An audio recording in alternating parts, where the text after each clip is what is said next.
사도신경 또 22번째 시간이 또 되었습니다.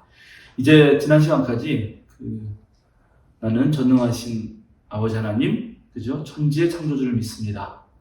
그 부분을 했습니다. 원래 이제 믿습니다가 제일 먼저 나옵니다. 크레도라는 단어가 제일 먼저 라틴어로 된 사도신경에는 크레도인 이렇게 데움, 이렇게 하나님을 믿습니다 이렇게 나온다 그랬죠. 우리는 이제 그 뒤에 하나님을 설명하는 말들을 앞에 붙이지만 라틴 말은 달라서 하나님을 믿습니다라는 얘기가 나오고 그 다음에 이어서 뭐라고 하냐면 이제 원래 크레도는 반복되니까 안 쓰고요. 하나님을 믿습니다. 전능하신 아버지, 천지의 창조주 이렇게 나오는 거고 그 다음에 그리고가 나와요. 그리고는 라틴 말로 at인데 at라는 말은 영어로 하면 end입니다. end인데 end를 우리 컴퓨터 자판에 보면은 이렇게 쓰잖아요. 이렇게 쓰는 게 있잖아요. 요게 여기서 온 거예요. 요거 따라하는 거거든요. 하여튼 그 정도 저거고 그냥 지나가는 말이고 어쨌든 그리고 이제 믿습니다. 크레도는 앞에 말했으니까 in 하고 라틴 말로 예수는 이에숨 그 다음에 크리스툼 이렇게 나옵니다. 바로 예수 그리스도를 믿습니다 이렇게 나오는 거죠. 이제 이런 구도는 제가 그 사도신경 앞부분에서 설명을 드렸듯이 세례를 받을 때 당신은 하나님을 믿습니까? 네. 당신은 예수를 그리스도로 믿습니까? 예. 당신은 성령을 믿습니까? 예. 이렇게 대답하던 그런 전통에서 나왔다고 했죠. 그래서 사도신경을 세례식 신경이라고도 부르기도 하고 뭐 그렇게 합니다. 이제 중요한 거는 하나님 이야기를 하고 나서 곧바로 이어서 예수님 이야기가 나온다는 것입니다. 그런데 우리가 하나님에 대해서 제가 아주 최소한으로 그리스도교 전통, 특별히 성서와 기독교 전통에서 말하는 것을 요약해 설명드렸습니다. 창조의 하나님, 구원의 하나님, 그리고 그 다음에 전능하시다는 말도 필요하지만 전능하시다는 말 속에 들어있는 사랑의 전능성에 대해서도 말씀드렸고, 그러나 궁극적으로 하나님에 대해서는 오늘날 신학은 말할 수 없다. 즉 하나님에 대해서 직접 말할 수는 없다. 그래서 하나님에 관하여 말한 인간의 언어들을 성찰할 수밖에 없다. 이런 깨달음을 얻었다고 말씀드렸습니다. 그러면 그리스도교는 결국은 하나님에 대해서는 직접적으로 그러니까 있는 그대로 하나님을 말할 수 없으므로 이제 하나님과 우리 사이에 창조주와 피조물 사이에 어쩔 수 없이 하나님을 우리에게 드러내주는 어떤 매개자가 필요하신데요. 그 매개자가 결국 예수님이 되시는 것이죠. 그 다음에 이제 당연히 예수님에 대한 이야기가 나올 수밖에 없습니다. 그 예수님의 이야기에 대한 부분이 사도신경에서 가장 길죠. 그런데 가장 길음에도 불구하고 예수님 이야기를 보시면 그의 시작과 끝이 바로 나옵니다. 그죠? 동정녀 마리아에게 성령으로 동정녀 마리아에게서 잉태하신 이야기, 그리고 곧바로 본디오 빌라도에게 고난을 받아서 돌아가신 이야기가 나옵니다. 그러니까 예수님의 탄생과 예수님의 죽음, 그 사이에 예수님의 생애, 예수님이 무슨 일을 하셨고, 또 어떤 가르침을 베풀었고, 어떤 기적을 했는지에 대해서는 사도신경에서는 제외되어 있습니다. 이렇게 된 데에는 이유가 있죠. 왜냐하면 이 사도신경이 만들어지는 전통 속에서는 예수님의 생애에 대해서 굳이 설명할 필요가 없었다는 것입니다. 이미 다 알고 있는 것이죠.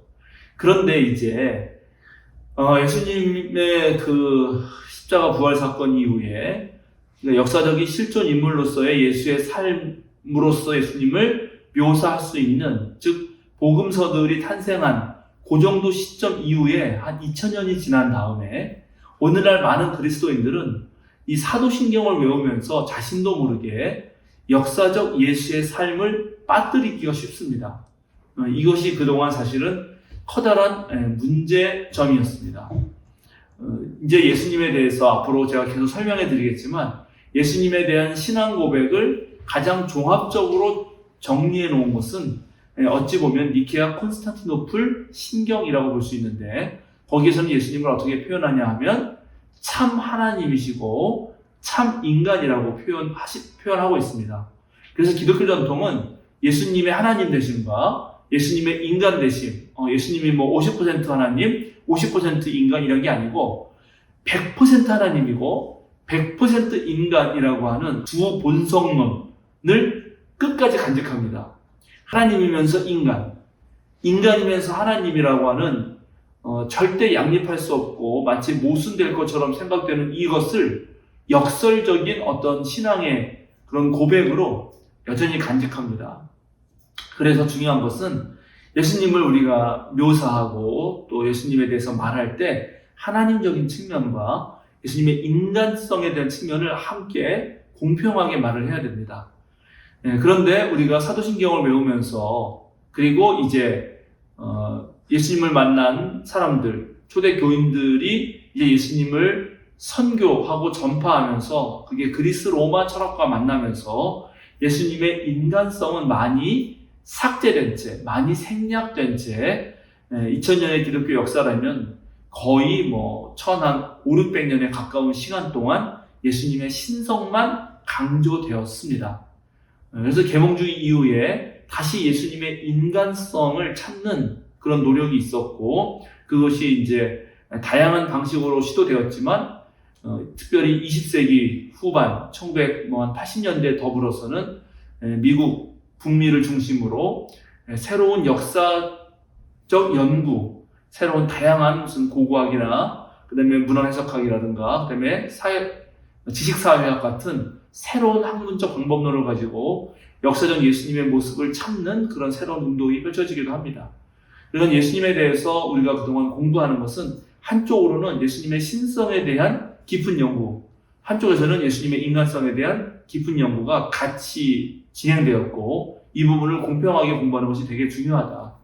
그런데 사도신경에는 사도신경이 쓰일 당시에 예수님의 진짜 삶을 나타내는 공간복음서에 나오는 또 다양한 이야기들을 굳이 말할 필요가 없었기 때문에 예수님의 탄생과 성령의 잉태로 인한 그 탄생과 빌라도치아에서 고난당하고 돌아가신 모습으로서 그냥 간단하게 요약을 해버렸는데 그게 안타깝게도 예수님의 인성에 대한 그런 관심을 떨어뜨리는 결과를 가졌다는 사실을 기억하시고 이제 그 부분에 대해서는 제가 평안나무에서 진행하고 있는 수요 사경회에서 한 10강부터 거의 강의를 자세히 했습니다. 그 부분 참조해 주시고 이제 여기에서는 본격적으로 예수님에 대해서 신학적으로 어떻게 이해하는지에 대한 설명을 사도신경의 그 언어에 맞게 좀 얘기를 해드리려고 합니다. 그 첫 번째 그래서 우리가 생각해야 될 것은요. 여기 제가 써드린 대로 예수는 그리스도다라고 하는 것입니다. 제가 이 말을 좀 이렇게 예수는 그리스도다라고 말했지만 우리는 예수 그리스도를 믿습니다 이렇게 말을 하잖아요. 예수 그리스도를 믿습니다. 그래서 마치 예수 그리스도가 하나의 어떤 고유명사로 이해하기 쉬운데 사실은 그렇지 않습니다. 우리가 뭐 지금 현재 대통령인 문재인 대통령 이렇게 부르듯이 문재인 씨가 대통령이다 이렇게 되는 말을 합쳐서 문재인 대통령 이렇게 부르는 거 아니에요. 그런 것처럼 한문덕 목사 이런 식으로 한문덕은 목사다 이런 말처럼 사실 예수 그리스도라고 부르는 말은 예수께서 그리스도다라는 고백입니다. 그거를 줄여서 우리는 예수가 그리스도이심을 믿는다라고 고백한 것입니다.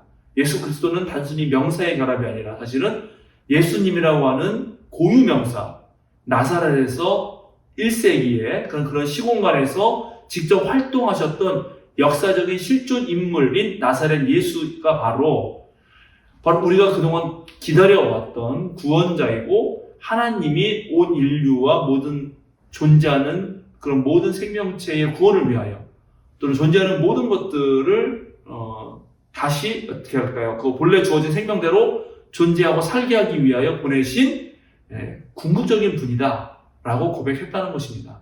그럴 때 우리가 기억해야 되는 것은 이 그리스도다라는 말입니다. 그리스도. 그래서 이 그리스도라는 말에 대해서 오늘 간단하게 설명을 해드리겠습니다. 이것은 일반 교회에서 여러분 많이 아시기 때문에 이건 라틴어지만 크리스토스, 헬라어로 크리스토스는 히브리어 메시아의 번역어입니다.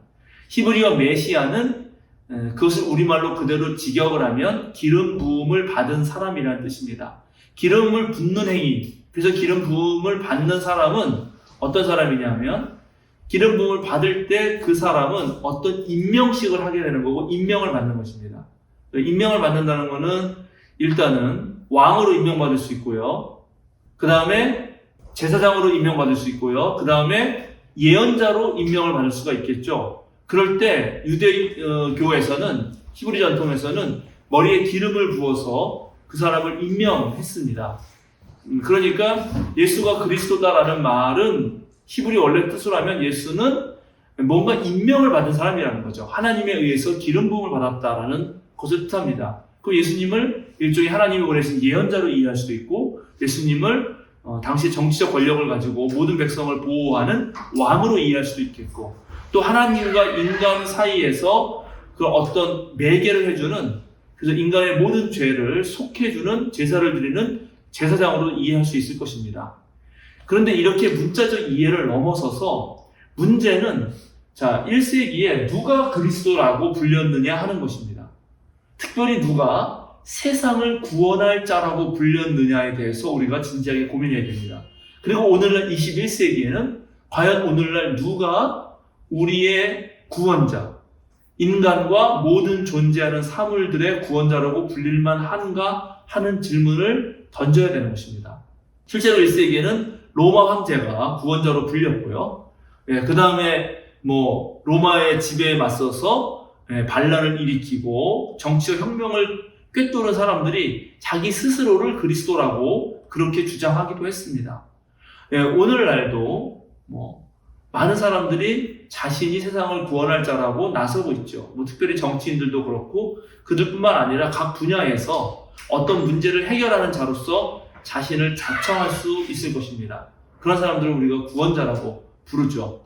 그래서 우리가 예수가 구원자시다는 말은 첫 번째, 예수 외에 다른 것들은 구원자가 아니다라는 고백을 해야 되는 것입니다. 21세기는 자본주의 사회이기 때문에 그리고 자연과학 기술이 가장 다른 것보다 어떤 우위를 점하기 때문에 그런 것들이 구원자 행세를 하죠. 그럴 때 우리는 그런 것들과 비교해서 정말 그런 것이 인류를 구원하냐, 인류의 가장 궁극적 삶의 의미를 주는 것이냐를 물어야 되고 우리는 그것보다는 정말 1세기에 활동하신 어떤 예수님의 삶과 가르침 속에서 우리의 진정한 삶의 의미, 궁극적 의미를 찾는다라는 고백이 이 안에 담겨 있는 것입니다.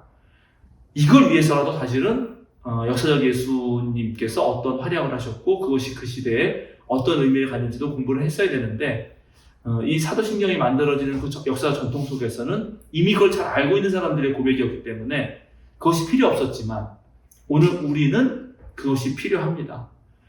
여러분이 예수님을 나의 구원자라고 고백할 때도 그렇게 고백하는 의미가 도대체 무엇인지도 한번 생각해 보시기 바랍니다. 그 각각의 종교 체험들은 전부 다를 수 있습니다. 그리고 또 상당수의 한국 교인들은 아마 예수님 없이는 나는 지옥에 떨어지는데 예수님을 믿어야 죽은 후에 천당에 간다 이런 생각으로 예수님이 그리스도다라고 아마 이해하실 분도 계실 것입니다. 그러나 그리스도교 신학과 전통이 말해온 예수님이 나의 그리스도다라고 말한 것은 그것보다 훨씬 더 큰 의미를 가지고 있습니다. 그런 부분들도 여러분 한번 진지하게 또 다른 강좌를 통해서 또 제가 하는 마태복음서 강의라든가 수요사교를 통해서 배우시면 좋을 거라고 생각합니다. 오늘 강의는 일단 간단하게 이제 하나님 이야기에서 궁극적으로 하나님은 우리가 직접적으로 만나거나 뵈거나 할 수 없기 때문에 그 하나님을 인간의 눈으로 직접 만나고 볼 수 있게 해준 존재로서의 예수님 이야기가 중요했고 예수님을 믿을 수밖에 없었고 그래서 그 예수님의 삶과 가르침을 통해서 당시 사람들은 다른 모든 것이 구원자가 아니고 오로지 예수만이 참된 구원자였다라고 고백했다는 사실을 말씀드렸습니다. 그럼 오늘 강의는 여기서 마치겠습니다. 다음 시간에 또 뵙도록 하겠습니다. 감사합니다.